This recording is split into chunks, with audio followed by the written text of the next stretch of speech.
And this is how I went from nothing to making tens of millions of dollars in real estate. Hi, my name is Adam Whitmire. I own Arabella Capital. It's a real estate development company. We develop properties in the Southeast, also have a real estate fund. But that's one way to start the conversation. Another way to start the conversation is back around Christmas time of 2016, I had no car, no way of getting a car. We were completely broke. My wife was borrowing a vehicle from someone at church. I was borrowing a vehicle from someone at church.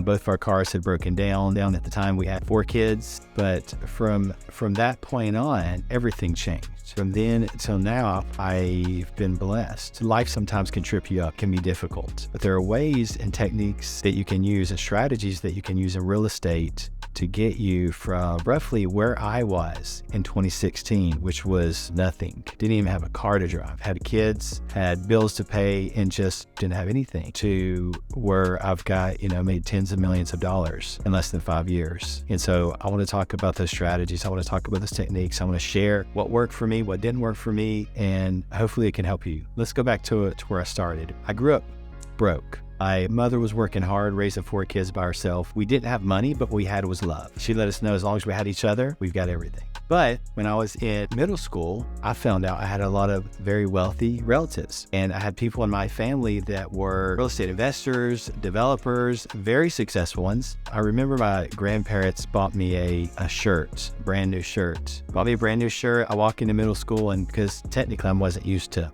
having nice clothes, class was like, "Hey, what'd you do, win the lottery?" And I was like, "What are you talking about?" Because I got this nice Chicago Bulls shirt on. So that was the first time I'd ever had a new shirt. It was in middle school. So anyway, that was kind of how I was coming up. So I had a mentor. My grandfather was my mentor. He built apartments, he invested in real estate. So he was the one that bought me the shirt. But all the way through high school, I spent a lot of time, learned a lot from him. He helped out a lot of his family members, and I wanted to be that person. I wanted to be the person to be in a position to help my family members and help other people. So I knew at that time I wanted to be a real estate investor. So coming out of high school thinking, well, I need to get an education, I need to go to college because I don't want my kids saying, "Oh, you didn't go to college." So I got a degree, ended up getting a degree online, but really I was focused on learning how to be a real estate investor. I read every book I could get my hands on. I watched every successful video. I watched every successful person, everything, but it really wasn't the answer. It really didn't solve the problem. It gave me some clear focus. It helped me with motivation, helped me with some personal habits. And over time I learned the skill set, but that really wasn't what made it work. What made it work was learning how to be humble, learning that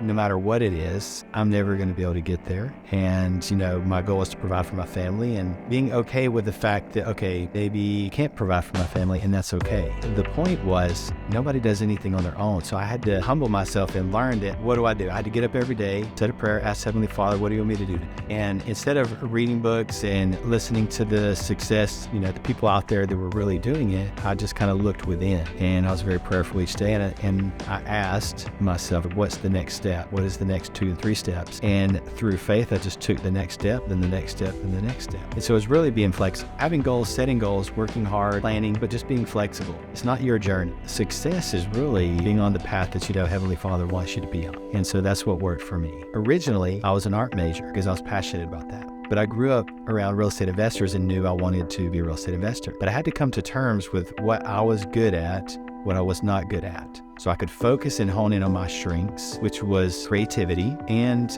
maybe being analytical. My mother used to get mad at me and say, "Stop analyzing everything that I'm saying." And so I said, okay, so how do I take these skill sets, my need for knowledge and data and information, and use that into coming up with creative solutions? So that was my role, and I had to figure that out. So around me, I needed a team to be successful. So I had to find a really good accountant. I had to find a really good analyst to analyze the numbers, and I had to find a good transaction coordinator, and had to find good brokers that had experience in working with investors around the areas that I was interested in investing in. And so once I put that team together, now we could create a strategy. Figure out what you want to do, put the right team together, and then create the strategy. And then your vision will just explode. In this journey, I've learned a lot of lessons. And I found out that most of those lessons are really just principles. So when you're operating in real estate, you're executing real estate investment strategies. And that's how you're making money specifically in real estate. And those strategies require having the right team, experience, execution. But what makes those strategies successful versus not successful is applying certain principles. The biggest one is patience.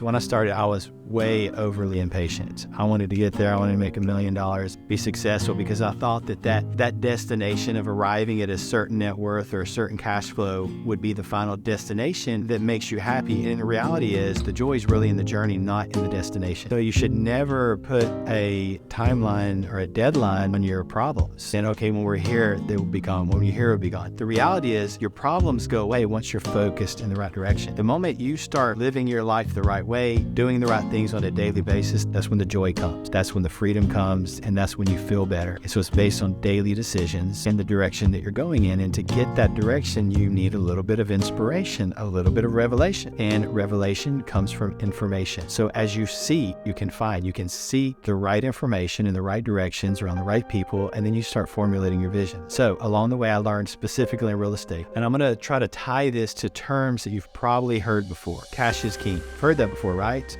That is true. Liquidity and cash flow is the foundation of a solid portfolio. Also the foundation of your personal finances. So a lot of people try to become a real estate investor by going into some type of real estate profession. Oh, I want to be a real estate agent. Oh, I want to be an architect or some type of profession. And they end up, instead of being a real estate investor, they become a real estate agent or whatever it is that they were trying to do. At the end of the day is, to be an investor, first of all, you need some money to invest.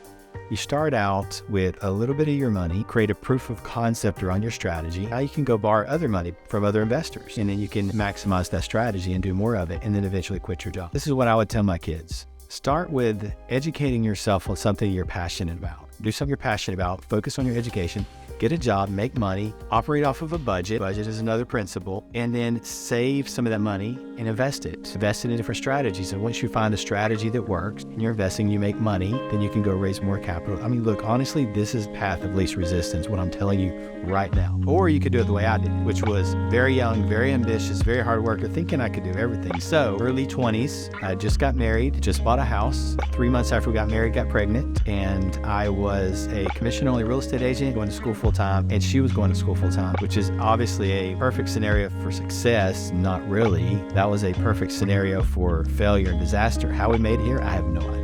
I'll be honest. But everything I ever wanted to accomplish in life, every goal or dream I ever wanted to do, I was able to accomplish it using this same pattern. If I was ever dissatisfied with my life or where I was, I would blot a pencil on a piece of paper and say, if my life were perfect today, if I could snap my fingers and create my perfect life, I would think about it and I would just write it down. This is my perfect life would look like this, everything. And then that would become my new goal. So at certain increments in my life, I would ask myself that question, write a new narrative, and those became my goals. And somehow, miraculously, step by step, little by little, through humility, being patient, getting help from other people, I was able to accomplish almost every goal I set for myself in life. And I'm very grateful for that. So, but back to some of the principles that we talked about. You have to have liquidity. To maintain liquidity, you have to be patient, not overinvest, not invest all your capital too quickly. You also have to have cash flow. The way to maintain cash flow is you have to maintain a budget. So operating off of a budget is important. Here's another principle that I've learned in real estate, which you probably already heard. It's called location, location, location, right? You've heard that before. Now, what does that mean and how do we do it? That means that you have to figure out where is the best place to invest. Let's start the smallest place, rental house, cash flow rental house. We're not talking about going to some really rough areas because the cash flow is really high on paper. I go in there. We're not talking about going to just some of the most popular areas that have really high inflation and appreciating really well,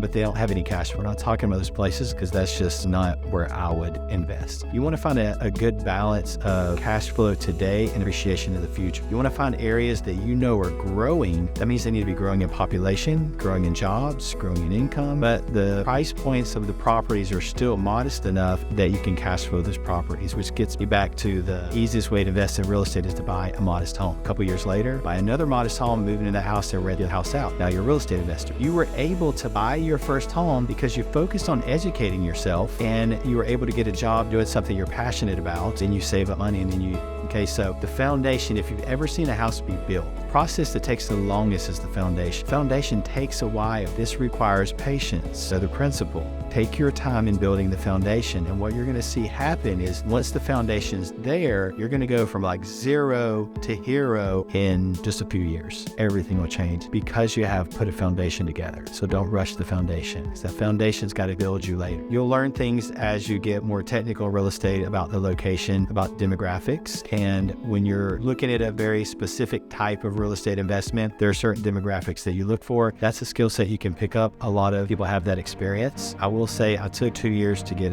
what's called a CCIM designation. That was probably a big turning point in my real estate career because it taught me the language. It taught me how to underwrite and analyze a deal, how to analyze the market. And I was so hungry to learn that information that I took that and was able to take that and really transform my entire real estate portfolio, my entire company, really, because now I had knowledge that I needed. And I was able to do that in 2 years. I consider that my master's degree in real estate, but at least that's all I needed at the time to make, tens of millions of dollars of real estate in the following few years. So understanding location is important. Another principle is time is of the essence.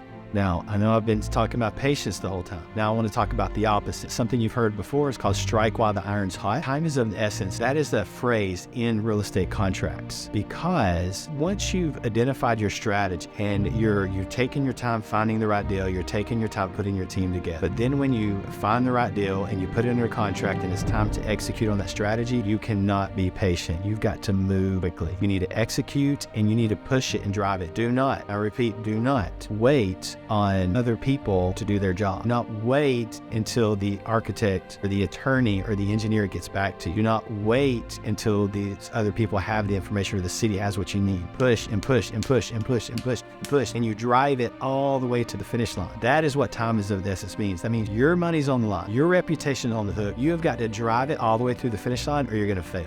The last 4 principles I'm going to talk about. Probably heard this before. Buy low and sell high. That does not work in real estate. Technically, it doesn't really work in the stock market that much. I mean, think about it. Most people, when the market's going up, they buy. And when the market's going down, what do? They sell. They're like, the market's going down, pull out. So they're buying high and selling low. Most people can't even do that in stock market. Real estate, you have to buy low, hold, and then sell high. That's how you do it in real estate. Fixing and flipping, that's not really real estate investing. That's the real estate job. Some of it's tied to investing, but the reality is investing in real estate is investing in a cash flow property, holding it for a while, and selling it when the time's right. And that has to do with your location, your strategy you want to implement, which is the type of properties, your team, your skill set, whatever you come together with and whatever you envision. Those are the 4 principles. Follow those 4 principles, patient in the beginning while you're building your foundation. And let me just tell you, it's easier to be patient if you have a job, okay? It's easier to be patient if you have a job you like and that you enjoy. And you don't have to sacrifice your family so much, and they don't have to make as many sacrifices if you're really just doing this right. And to do it right, just need to be a little bit organized, and you need to get rid of all your ego. Be patient, get rid of the ego, and just focus on one principle at a time. Gradually, you'll see overnight a 5-year success. And the most important part is you will have enjoyed the journey.